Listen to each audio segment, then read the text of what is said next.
Басында Еуропада бастау алыпты, соңынан қазір Қытайлар тағы да басқа көптеген елдерде кеңінен тарап, жақсы нәтижелерге жетіліп жатыр екен. Достар, қараңыздар, қарбыз бен асқабақтың екеуін будандастырып керемет нәтижелерге жетіп жатыр екен.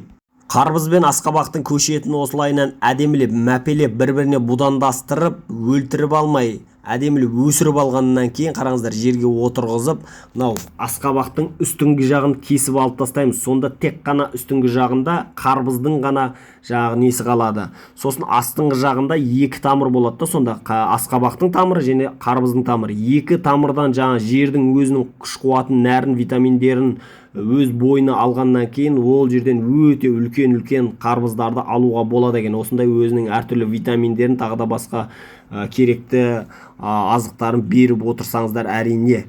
Осылайынан сосын гүлдеген кезде мынандай аналық аталық деген жерлерін осылайынан қолдан шаң тозаңдаттырып бірдеңелер жасап, осылайынан әдемілеп осындай нәтижеге жетуге болады екен. Негізінде қараңыздар, осындай үлкен қарбыздардың эксперимент ретінде